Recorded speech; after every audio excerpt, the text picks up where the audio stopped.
What's up, guys? It's the one and only African superstar back at it again. Yes, I'm on my way to the gym, and today I want to talk about a very real part of this journey, because it's not all sunshine and rainbows and winning and awards. There is a lot of loss involved. There is a lot of disappointment, pain, sadness. So today I want to share a vlog about the friends lost on this Pan-African journey. All right, guys. So it's true. I'm on my way to the gym. There's Pastor Wickham again. Hey, I can't avoid it. His church is on the way. So yeah, I want to talk about friends lost on this Pan-African journey. Now, I talk a lot about people complaining about, their circumstances. Many diasporans not liking the Western world, not liking violence, hey, how are you? Good. Not liking a lot of dynamics of what we go through on a regular basis. However, those that take strategic action or do things such as migrate, do things such as try to change their circumstances are very few compared to the thousands and thousands and thousands that we know complain on a daily basis of what it is. So I'm no different. I have lost friends. Relationships have come to an end because of my decision to move. And I remember the last church that I was a member of back in Columbus, Ohio. Shout out to Living Word Church. Some of my, former church family does watch the channel. So much love to them if they're here. Pastor Haygood at the church, he said something that has always stuck with me, something very profound. And he said, your ability to change is an indictment against those who refuse to change. And so when I look at my journey, I don't really see it particularly as extraordinary. I don't see it as something other people can't do. But I do realize that it is something people will choose not to do. And because they don't want to make those difficult decisions, they feel some type of way about the people that actually realize those dreams and take the initiative. So, on my last recent trips last year, I spent quite a bit of time in the US. I spent quite a bit of time in the UK. And this is just so evident by my visits. And the motivation of this video was I received a text message from a friend of mine who now lives in the UK that moved there from Ghana. And he was asking me if I still keep up with some of my friends in Northampton. That's my UK hometown. And I told him that, unfortunately, a lot of the people that I was associated with when I lived there are no more friends. And I'm not going to ever take the responsibility of friendships coming to an end. Because, see, I'm not like them. You understand? I don't have no reason to just stop talking to you without explaining myself. So here's the story. So obviously, when it comes to the American side, a lot of Americans, unfortunately, are so offended when Westerners decide to move to the international community. The reason that this is because they have this inflated sense of ego about living in America, and America's the best country in the world, and, it's the richest country, and why would you want to live in that country and then move to a quote-unquote third world country or a country without this and that. And they have been very strategic in portraying certain places as inferior, as war-torn, as diseased. So many Americans take offense when anyone decides to leave America and move abroad. So, obviously I did experience this from some of the people that I knew via social media, having negative things to say. I'd say when I first moved out the US, a lot of people didn't think that I would stay for long. They assumed that, I would, after a short period of time, I would fail and I'd have to come back to the US, because unfortunately that's what happens to a lot of you guys. you are not able to maintain yourselves abroad, and so you have to go back. And I think I experienced more of the direct close friends cutting me off when I moved from the UK to Ghana. So I moved from the UK to Ghana in 2020. Now, this was following the COVID lockdowns. We had lockdowns in 2020 from March until September. So during that time, if some of you guys remember here on social media, it was all the rave. Everybody was talking about, oh, when these borders open up, I'm leaving, I'm going to Africa, blah, blah, blah.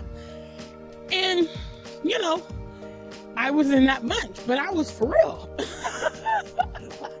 I was for real, and I had some friends too, in particular, that I would talk to every day, leading up to this move What's up, members only?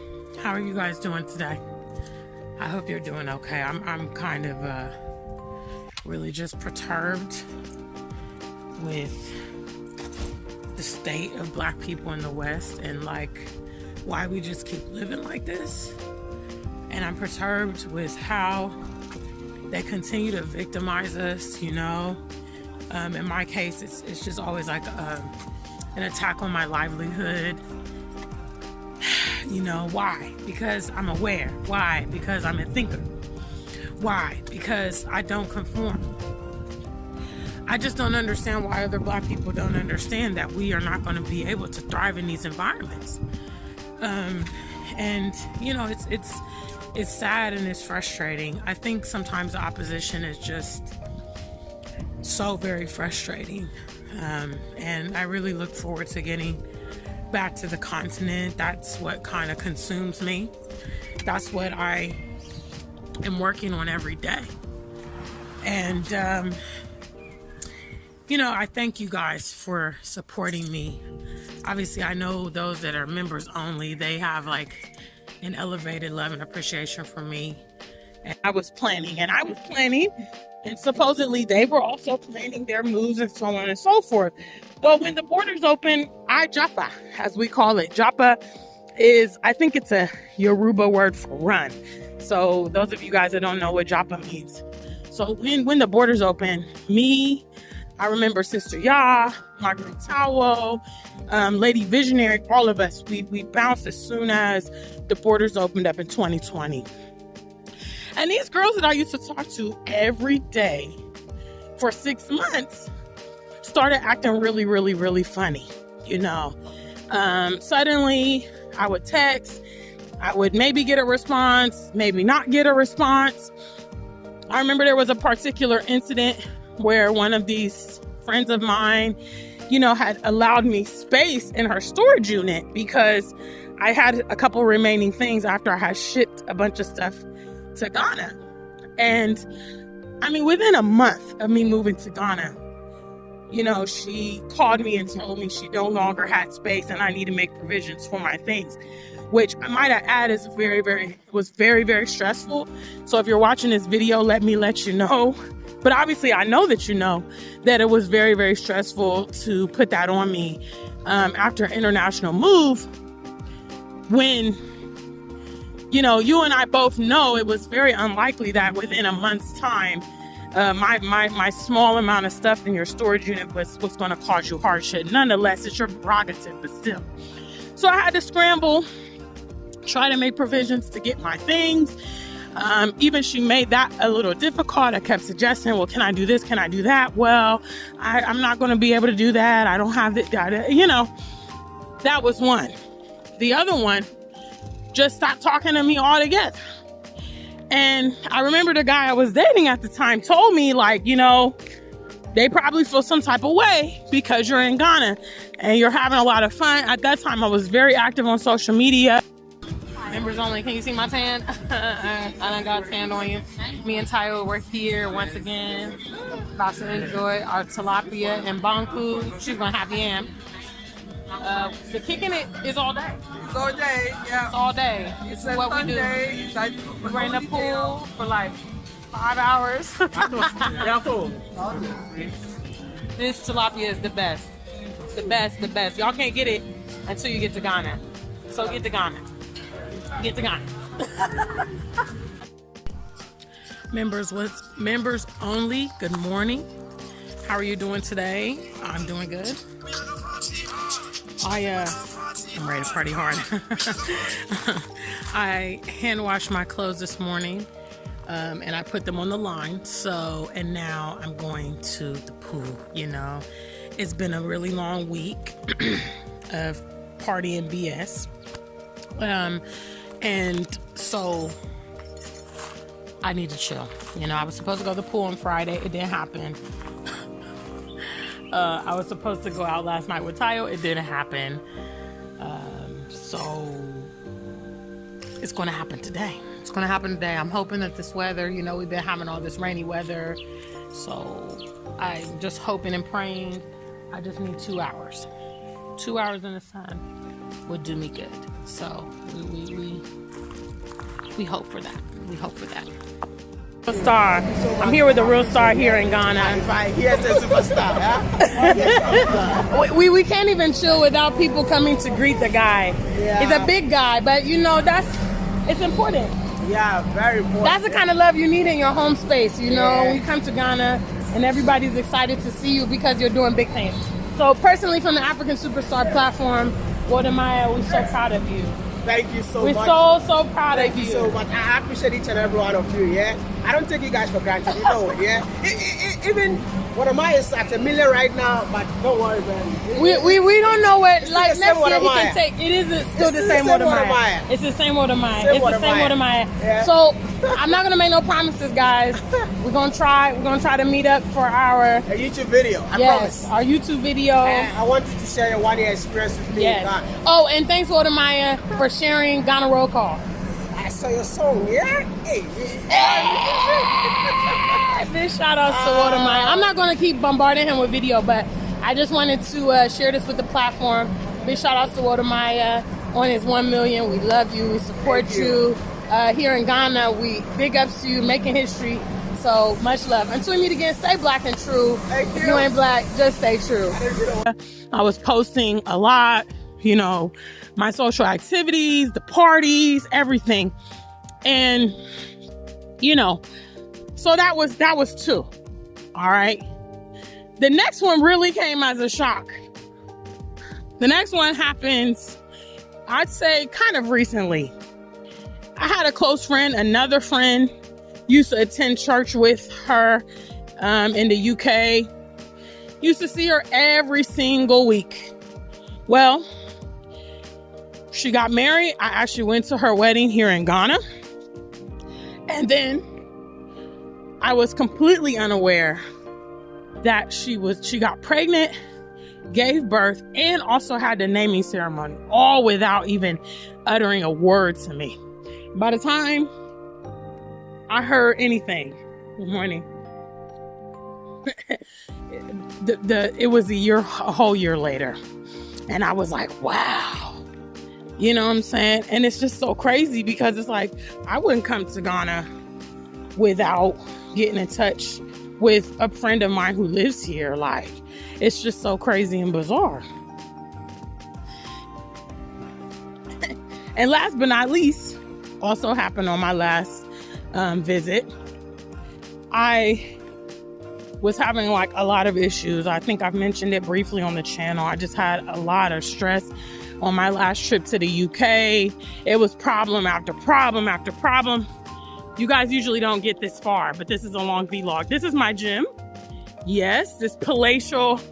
This is a former house of a doctor that has now been converted to the gym. So yeah, now you guys know. This is my gym. You never see it. So, yes, the palatial gym. Huh? What? I know it looks like the Coliseum.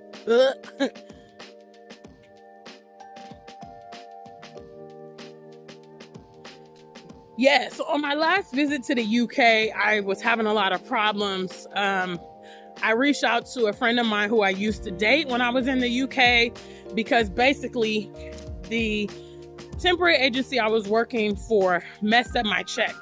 And I really needed the money at the time because things were tight when I was in the UK. So I asked this person for 50 pounds, okay?